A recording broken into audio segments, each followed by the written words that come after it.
క్రీస్తునందు ప్రియమైన ప్రార్థన టీవీ ప్రేక్షకులందరికీ ప్రభువును మన రక్షకుడైన యేసు క్రీస్తు వారి ఘనమైన ప్రశస్తమైన నామంలో మీ అందరికీ శుభవందనాలు తెలియజేస్తున్నాను.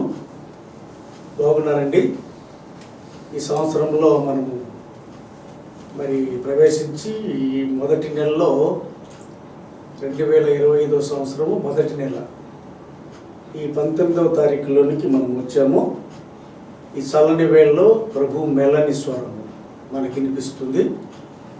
సంవత్సరములు జరుగుచుండగా మన కార్యములను సఫలీకృతం చేస్తున్నాడు. అందును బట్టి దేవుని యొక్క చిత్తం కొరకు దేవుని సన్నిధికి మనం ఎంతైనా ఆయన ఆరాధించి మహిమపరచాల్సిన అవసరం ఎంతైనా ఉంది. అందుకని బట్టి మిమ్మల్ని ఆహ్వానిస్తున్నాను ప్రేమపూర్వకంగా. రండి, ఇక వాక్యపు లోతులకు వెళ్దాం. ప్రైజులా ఇక వాక్యపు లోతులకు బయలుదేరదాం. ప్రభు పరిశుద్ధాత్మదేవుడు ఏం మాట్లాడతాడో ఆయన మెల్లని స్వరం మనకి వినిపించినట్టుగా ప్రార్థనాపూర్వకంగా ఉండవలసిందిగా మీకు మనవి చేస్తూ ఇక వాక్యపు లోతులకు వెళ్తున్నాను. దానియేలు గ్రంథంలో 6వ అధ్యాయము 10వ వాక్యాన్ని మనం చదువుకుందాం. ఇట్టి శాసనం సంతకము చేయబడేనని దానియేలు తెలుసుకొనినను అతడు తన ఇంటికి వెళ్ళి యథాప్రకారంగా అనుదినము ముమ్మారు మోకాళ్ళు ఊని తన ఇంటి పైగది కిటికీలు యెరూషలేము తట్టునకు తెరవబడి ఉండగా తన దేవునికి ప్రార్థన చేయించు ఆయనను స్తుతించుచూ వచ్చాను. ప్రార్థన చేసుకుందాం. తల్లు వంచండి, కన్నులు పోయండి. మహాగణుడైన పరిశుద్ధుడైన తండ్రి, మమ్మలను మిక్కిలిగా ప్రేమిస్తున్న మా ప్రియ తండ్రి, నీకే స్తుతి స్తోత్రములు. మా మంచి బోధకుడవై మాకు బోధించండి. పరిశుద్ధాత్మ దేవుడా, కొంత సమయము మమ్మల్ని నడిపించండి, ప్రజ్వలింపచేయండి. మీ ఆత్మ స్పిరిట్ మమ్మల్ని ప్రజ్వలింపజేసి నడిపించి మా హృదయాలను తెప్పట్ల చేసే పరలోక విషయములను బయలుపరచమని యేసు నామములో ప్రార్థన చేస్తున్నాను తండ్రి. ఆమేన్, ఆమేన్. మరొకసారి మీ అందరికీ వందనాలు. ఇక వాక్యపు లోతునకు మనము వెళ్దాం. ఇక్కడ రాజు ఒక శాసనాన్ని ఆమోదించాడు, విస్తపరిచాడు. అది శాసనము మనందరికీ తెలుసు. ఏమిటో ఆ శాసనం? ఆ పై వచనాలు చదువుకుంటే, మనం 7వ వచనాన్ని చదువుకుంటే మనకు కొంత అర్థమవుతుంది. రాజ్యపు ప్రధానులు, సేనాధిపతులు, అధిపతులు, మంత్రులు, సంస్థాన అధిపతులు అందరూ కూడి రాజు ఖండితమైన చట్టము స్థిరపరచి దానిని శాసనముగా చాటింపజేయునట్లు యోచన చేసిరి. ఎట్లనగా 30 దినముల వరకు నీ యొద్ద తప్ప మరి ఏ దేవుని యొద్దైనను మానవుని యొద్దైనను ఎవడును ఏ మనవి చేయకూడదు. చూసారా? శాసనం అంటే అది. మనమేం శాసనాలు చేస్తున్నామో మనకే తెలియాలి. సంఘమును ఏ శాసనముతో మనము నడిపిస్తున్నామో ఈ విషయాలు పరిశుద్ధాత్మదేవుడు మనతో మాట్లాడుతున్నాడు. అక్కడైతే శాసనం చేశాడు రాజు. ఆ శాసనానికి ఒక ఆమోద ముద్ర అందరు కలిసి చేశారు. ఇప్పుడు కూడా ఆ శాసనాలు జరుగుతున్నాయి సంఘాలలో. ఏ దేవునికి ప్రార్థించకూడదు 30 దినముల వరకు అని శాసనము రూఢిపరచబడింది. ఈ శాసనము అందరికీ తెలుసు. అయితే దానియేలు తన దేవుణ్ణి మరి ప్రార్థించకుండా ఉండలేడు. యెరూషలేము నుంచి చెరగా పట్టుకొని పోయిన అప్పటి నుంచి కూడా దానియేలు బహు ప్రార్థనాపరుడు, దానియేలు యథార్థపరుడు, నీతి భక్తి ఆయనలో దేవుని మీద ఆనుకొని ఉన్నాడు. ఎన్ని చేసినాను ఆయన ఏం చేసాడంటే వచ్చి యాజిటీసుగా యథాస్థితిగా తన ఇంటికి వచ్చి ఆ కిటికీని తెరిచి యెరూషలేము వైపునకు మోకరించి ముమ్మారు ప్రార్థన చేసేవాడు. ఇలా చేస్తూ ఉండగా మరి విషయము ఆయనకు వ్యతిరేకులైనటువంటి వారికి ఇదే సమయం అనుకొని వాళ్ళు ఏం చేశారంటే దానియేలు వద్దకు వచ్చి ఆయన చేస్తున్న ప్రార్థనను ఇలా అని మరి ఆ స్థితిగతులను దానియేలు నువ్వు చేయకూడదు కదా, శాసనం ఉండగా నువ్వు ఎందుకు చేస్తున్నావు అని రాజు యొద్దకు తీసుకొని వెళ్తారు. ఇలా చేస్తున్నాడని. అయితే అప్పుడు కూడా దానియేలు ఏమాత్రము భయపడలేదు. ఆయన దేవుడు గొప్పవాడని తెలుసు, శక్తి సంపన్నుడని తెలుసు. ఆయన దేవుడు తప్ప ఏరే దేవుడు లేడని తెలుసు. ఆకాశం అందే కానీ భూమి అందేనే కానీ భూమి కింద అయినను దేవుడు దానియేలు ఆరాధించే దేవుడు తప్ప భూలోకంలో ఏ దేవుడు లేడు, ఏ దేవత లేదు. ఈ విషయము దానియేలుకు బాగా తెలుసు. తన తండ్రి కానించి కానీ యెరూషలేములో ఆయన నేర్చుకున్న విద్యాభ్యాసంలో నుంచి కానీ ఆ లేఖనాల సత్యములను ధ్యానించటంలో ద్వారా కానీ ఆ గ్రంథాన్ని పఠించటంలో కానీ దానియేలుకి దేవుడు పరిశుద్ధాత్మ దేవుడు ఆయనకు గొప్ప స్పిరిట్ని ప్రజ్వలింపజేశాడు, ఆత్మను కుమ్మరింపజేశాడు. అయితే ఆ ముమ్మారు మోకరించి మోకాళ్ళ నుండి తన ఇంటి పై గది కిటికీలు ఆ యెరూషలేము తట్టుకు తెరిచి ఆయన ప్రార్థన చేసేవాడు. ఎందుకంటే యెరూషలేము సియోను పర్వతం, దేవుని నివాస స్థలం. ఆ నివాస స్థలంలో ఎవరైతే యెరూషలేము తట్టులో ఉన్న మందిరం వైపు చూసి ప్రార్థన చేస్తారో వారి యొక్క కార్యాలన్నీ సఫలీకృతం అవుతాయని లేఖనాలు చదివిస్తుంది. ఆ కిటికీ యెరూషలేము తట్టుకు ఉంది. ఆ కిటికీ తీయటము, యథాస్థితిగా మోకరించటము, ప్రార్థన ముమ్మారు చేసేవాడు. ఆయన ఉద్యోగము చేసేవాడు. సమయము పోనీయకుండా ఖచ్చితమైన సమయంలో దేవుని సన్నిధికి వచ్చి ముమ్మారు ప్రార్థన చేసే అనుభవం. అది బలమైన ప్రార్థన, అది శక్తివంతమైన ప్రార్థన. నా ప్రియ సోదరి సోదరుడు, మనం నేర్చుకోవాల్సినది ఏంటంటే దేవునికి ప్రార్థన చేయాలి. ప్రార్థన ద్వారా సాధించుకోలేని కార్యాలు ఏమీ లేవు. ప్రార్థనే ప్రాకారము.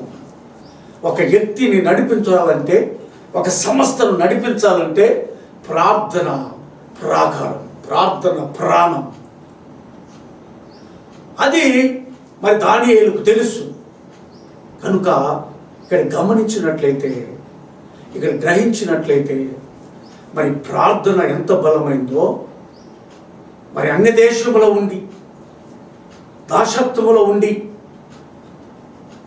మరి ఆయన గొప్ప జీవిని సంపాదించుకున్నాడు. దేని ద్వారా సంపాదించుకున్నాడు? ప్రార్థన ద్వారా సంపాదించుకున్నాడు. తండ్రితో రిలేషన్, దేవునితో ఎలా ముఖాముఖిగా మాట్లాడాలో నేర్చుకున్నాడు. ప్రార్థన శక్తి కలిగి ఉన్నాడు. ఇక దానియేలుకి భయం లేదు, భయపడాల్సిన అవసరం కూడా లేదు. అయితే మనం ఇక్కడ చదువుకుంటే చూడండి, ఇప్పుడు ఆ 11వ వాక్యంలోనికి వస్తే ఈ విధంగా స్తుతిస్తూ ప్రార్థన చేస్తూ దేవునికి స్తుతియాగం అర్పిస్తున్న సమయంలో ఆ మనుషులు గుంపు కూడి వచ్చి, ఆ దేశంలో ఉన్న మనుషులు ఎవరంటే పైన మనం చదువుకున్నాము ముందు, ఆ మనుషులు గుంపు కూడి వచ్చి దానియేలు తన దేవునికి దానియేలు తన దేవునికి ప్రార్థన చేయుటయు ఆయనను బతిమాలుకొనుటయు చూచి రాజు సముఖమునకు వచ్చి శాసన విషయంలో నువ్వు బట్టి చూశారు. ఇవన్నీ దావీదు చేస్తున్న ప్రార్థనను, విజ్ఞాపనను, ఆయన యొక్క దేవునితో ముఖాముఖిగా మాట్లాడే అనుభవమును ఇవన్నీ చూసి వెళ్ళి రాజు సముఖమునకు వచ్చి శాసన విషయమును బట్టి, రాజా 30 దినముల వరకు 30 దినముల వరకు నీవు తప్ప మరి ఏ దేవునికైనాను, చూసారా, ఏ దేవునికైనాను మానవునికైనాను ఎవడును ప్రార్థన చేయకూడదు, ఎవరికి నీ ప్రార్థన చేయకూడదు. శాసనం ఇది. ఎవడైనా చేసిన అది నిబంధన. శాసనం యొక్క నిబంధన ఏంటంటే, శాసనాన్ని మీరితే ఆ సింహాల గృహలో పడేయటం కదా మనం పెట్టిన సిద్ధాంతము, మనం పెట్టిన ఆజ్ఞ అదే కదా. దానిని దానియేలు ఉల్లంఘించాడు. ఆయన దేవుని ప్రార్థన చేస్తున్నాడు. మేము కన్నులారా చూసాం, చెవులారా విన్నాం. ఇప్పుడు ఏంటి రాజా, ఏం చేయాలి అన్నట్టుగా వారు వెళ్ళి ఆ మనుషులు దానియేలుకు వ్యతిరేక, నా ప్రియ సిస్టర్, నా ప్రియ సోదరా, నీకు కూడా వ్యతిరేకమైన వాళ్ళు ఉంటారు. నీ గురించి వ్యతిరేకమైన మాటలు మాట్లాడతారు. నీ గురించి తప్పుగా మాట్లాడవచ్చు. నీ గురించి చాలా భిన్నంగా మాట్లాడవచ్చు. నీ గురించి చాలా చెడు మాటలలో పలకవచ్చు. ఇప్పుడు ఈ మనుషులు కూడా దానియేలు గురించి పలుకుతున్న మాటలు అవే.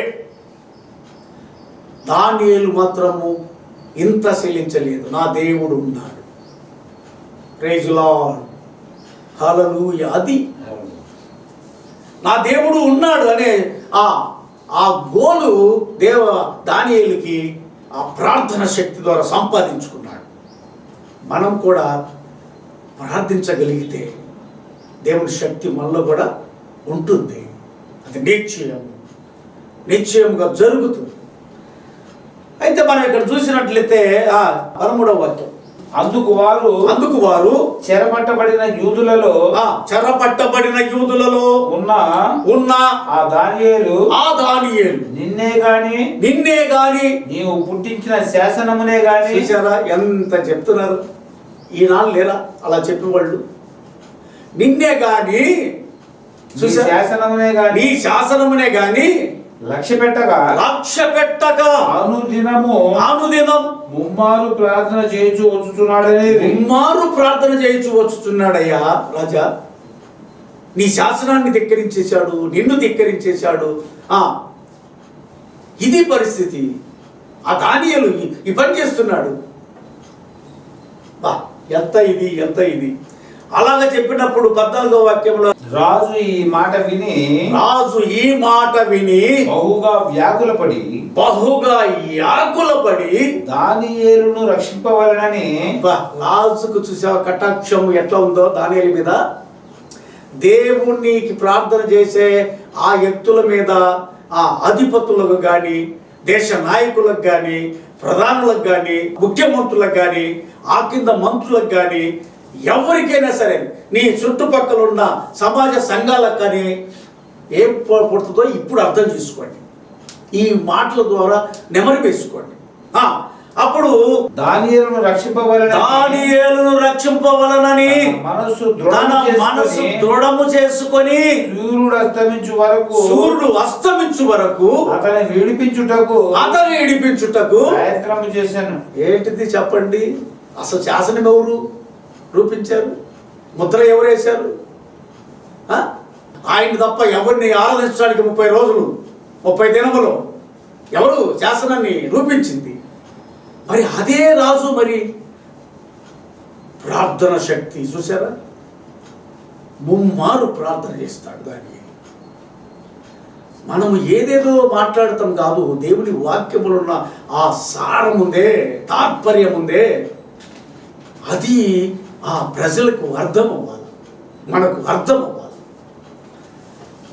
రాజుకి దానియేలు రక్షించడానికి ఇల్లుగా చేస్తున్నారు, కరెక్టే. శాసనాన్ని మనము రూపించాము, అది ధిక్కరిస్తే సింహాల బోన్లో వేయాలి. ఎలా రక్షించాలి దానియేలుని? దానియేలు నాకు ప్రియుడు లాంటి వాడు, స్నేహితుడు దానియేలు. ఆయనలో ఏ తప్పు లేదు. ఆయన దేవుని విశ్వాసం కలిగిన వాడు, దేవుని ఆత్మ కలిగిన వాడు. దానియేలు విషయము రాజుకు బహుతేటగా తెలుసు. నా ప్రియ సోదరుడా, నా ప్రియ సోదరి, నీ విషయములు కూడా నా దేవునికి తెలుసు. ప్రతిదినమును చేస్తున్న ప్రతి పని తెలుసు. ఇందులో సందేహం ఏమీ లేదు. మనం చేస్తున్న మాటలు బట్టి కానీ, మనము తలంపులను బట్టి కానీ, మనము దేవుని కొరకు జీవించే జీవితము బట్టి కానీ దేవునికి తేటగా తెలుసు. ఈ రాజుకే తెలిసినప్పుడు దానియేలు విషయము ముమ్మారు ప్రార్థన చేసే దానియేలుకు దేవుడు అండగా ఉన్నాడు కాబట్టి, దేవుడు ఆయనతో ఉన్నాడు కాబట్టి తోడుగా, ఆ విషయంలో రాజుకు కూడా తెలుసు కాబట్టి రాజు దానియేలు రక్షించాలని తప్పిస్తున్నాడండి. నీకు ఆపదలు వస్తే దేవుడు తప్పిస్తాడు, తప్పేటని. దేవునికి స్తోత్రం, హల్లెలూయా. నిన్ను తప్పిస్తాడండి, నేను రక్షిస్తాడండి, నిన్ను విమోచిస్తాడండి. అది మన దేవుడు చేసే పని. గొప్ప ఆశ్చర్యకార్యాలు చేస్తాడు మన జీవితంలో. ఆయన ఏమాత్రం ఆయన చేతి నీడలో మనం ఉంటే చాలు, ఒదిగి ఉంటే చాలు, ఆయనతో సత్సంబంధం కలిగి ఉంటే చాలు, దేవుణ్ణి ఆరాధించగలిగితే చాలు. దేవునితో మనము ముఖాముఖిగా ఎప్పుడు మాట్లాడతామంటే ప్రార్థన ద్వారానే. ప్రార్థన చేస్తూ ఉంటే మనము ఆయనతో మాట్లాడుతున్నట్టు, వాక్యము చదువుతుంటే ఓ దేవుడు మనతో మాట్లాడుతున్నాడు. కనుక ప్రియ సంగమా, నా ప్రియ దేవుని బిడ్డలారా, నా ప్రియ సోదరి సోదరులారా, రాజు దానియేలు రక్షించడానికి శాసనం చేసింది రాజే. ఆ పెద్దలంతా గుమ్ముకూడి మరి దానియేలు విషయంలో మరి వాళ్ళు కంప్లైంట్ చేస్తున్నారు, వివాదం పుట్టిస్తున్నారు. అప్పుడు వాళ్ళంతా చెప్పినప్పుడు రాజు ఈ మాటలన్నీ విన్న తర్వాత బహు వ్యాకుల పడ్డాడు. దానియేలు విషయమే ఎట్లబ్బా ఆ నీతిమంతుని తప్పించేది. రాజుకే ఆ విధమైన ఆలోచన కలిగితే నిన్ను సృష్టించిన సృష్టికర్తకు ఇంకెంత ఆలోచన ఉంటుంది, నీ గురించి ఎంత యాపలు పడతాడు. నువ్వు మార్గం తప్పి తిరిగేటప్పుడు, నువ్వు మార్గం విడిచి దేవుని విడిచిపెట్టి నీ ఇష్టానుసారమైన జీవితంలో జీవించేటప్పుడు నీ గురించి ఎంత యాకులు పడతాడు. ఒక రాజు తన యొక్క అధిపతిగా ఉన్న ఆ ఎత్తు గురించి ఆయన రక్షించాలని తపన పడేటప్పుడు నేను రక్షించాలని నా ప్రభు ఎంత తపన పడతాడు. అది ఒక్కసారి గమనించు. మనం అందరం గమనించాల్సిన విషయం ఇది. ఒక రాజే ఒక దానియేలు గురించి, ఒక బుద్ధిమంతుడి గురించి, దేవుని కలిగిన వ్యక్తిని గురించి అంత నిర్ణయం తీసుకున్నప్పుడు మరి మన గురించి మన ప్రభు ఎంత నిర్ణయం తీసుకుంటున్నాడు.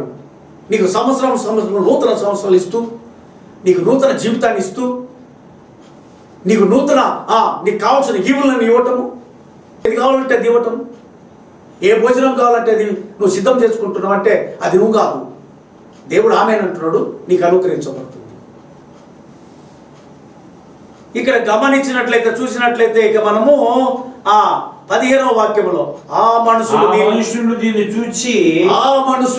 చూచి రాజు సన్నిధికి సందడిగా కూడి వచ్చి రాజా రాజా రాజు స్థిరపరిచిన ఏ శాసనము గాని తీర్మానము గాని ఎవడును రద్దుపరచజాలడు ఇది మాదీయులకును పారసీకులకును విధి అని తెలిసి కొనవలెనని తెలుసుకోండి. వాళ్ళు గమనించేశారు. రాజు దానియేలుకి ఇలా చేయాలంటే సందేహపడుతున్నాడు. ఇది కొంచెము దానియేలు గురించి రాజుకు కూడా ప్రేమేను, అందుకని ఈ గుర్తు చేస్తున్నాడు. చూసారా, మనం ఏం చేస్తాం, ఒక వ్యక్తికి చెడు మాటలు చెప్తుంటాడు, వినకపోతే ఇంకొకటి ఇంకొక మాట చెప్తాం, ఇంకోటి తిప్పుతాం, దాన్ని ఇలా తిప్పుతాం. అన్నీ ఆనాడు ఉన్నవి, ఈనాడు ఉన్నవి. అయితే దేవుని నిన్న నేడు ఏకరీతిగా మన దేవుడు మనతో ఉన్నాడు. ఆనాడు ఇశ్రాయేలుతో ఉన్న దేవుడు మనతో ఇప్పుడు ఉన్నాడు. సృష్టికర్త ఆయన నిత్య నివాసి, ఆయనే రాజులకు రాజు, ప్రభువులకు ప్రభు. ఆయన మన రాజు, మనం రాజకుమారులం అండి. మనము రాజులైన యాజక సమూహమై ఉన్నారని ఎరుగరా మీరు? అందుకని దానియేలు భయపడకూడదు. మనం ప్రార్థన పరులు.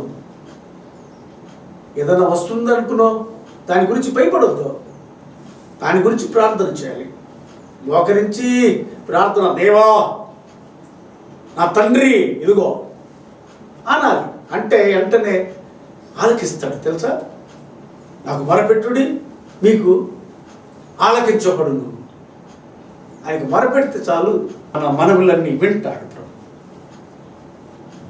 ఆయనకు అసాధ్యమని ఏమీ లేదు దేవునికి. ఆయనే మన దేవుడు, ఆయన సర్వ సృష్టికర్త. ఇక్కడ మనం చదువుకున్న రాజు మాటలు విన్న తర్వాత మరి తప్పదు కదా, రాజు ఆజ్ఞ ఇవ్వగా బంట్రోతులు దానియేలును పట్టుకొని పోయి సింహముల బోరులో పడద్రోయగా రాజు నీవు అనుదినము తప్పక సేవించుచున్న, ఇక్కడ మనం నేర్చుకోవాలి, నీవు అనుదినము సేవించుచున్న నీ దేవుడే నిన్ను రక్షించును. మన దేవుడు సమర్థుడు రక్షించడానికి. నా ప్రియ సోదరి సోదరులు, ఏ స్థితిలో ఉన్నవో నాకు తెలుసు. పరిశుద్ధాత్మ దేవుడు నీకు సూటిగా మాట్లాడే మాట ఏంటంటే, నిన్ను రక్షించడానికి మన దేవుడు సమర్థుడు. ఏ స్థితిలో ఉన్నవో, అంచులో ఉన్నవో, ఏ అగాధ లోయలలో ఉన్నవో, నీ ముందు వాటి చూస్తే మునిగి ఇటు చూస్తే పొయ్యిలాగా కనిపిస్తుందేమో నీ జీవితంలో ఇదే ఆఖరి రోజు అనుకుంటున్నావేమో, నీ జీవితంలో ఏదేదో ఊహిస్తున్నావేమో. నా ప్రియ సిస్టర్, నా ప్రియ సోదరా, ఇది వాక్యము పరిశుద్ధాత్మ దేవుడి కోసం బోధిస్తున్నాడు. తీసుకొచ్చి సింహాల బోల్లో వేస్తే రాజు అనుదినము నువ్వు సేవిస్తున్నా నీ దేవుడు నిన్ను రక్షిస్తాడు. రాజు స్టేట్మెంట్. మన దేవుడు గొప్పతనము రాజుకు తెలుసు. అయితే ఇక్కడ మనం గమనిస్తే చూడండి, ఇక రక్షించునని దానియేలుతో చెప్పాను. 18వ వాక్యంలో, అంతటా రాజు తన నగరునకు వెళ్ళి ఆ రాత్రి అంతా ఉపవాసం ఉండి, రాజు ఉపవాసం ఉన్నాడంటండి. నీ దేవుడు కూడా నీ కొరకు ఆ రాజే ఉపవాసం ఉంటే నీ దేవుడు ఎంత నీ మీద కనికరం పడతాడంటారు. నీకు హాని సంభవించదు, అంతే.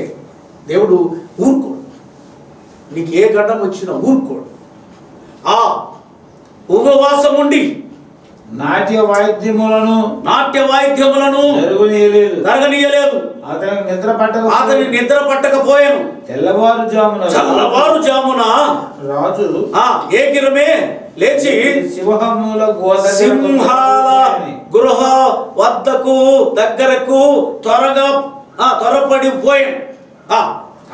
అప్పుడు 20వ వాక్యం, అతడు గృహ వద్దకు రాగానే దుఃఖ స్వరముతో దానియేలును పిలిచి జీవము గల దేవుని సేవకుడైన దానియేలు. అది విషయం ఇక్కడ చెప్పండి. ఇక మన దేవుడు ఎవరు?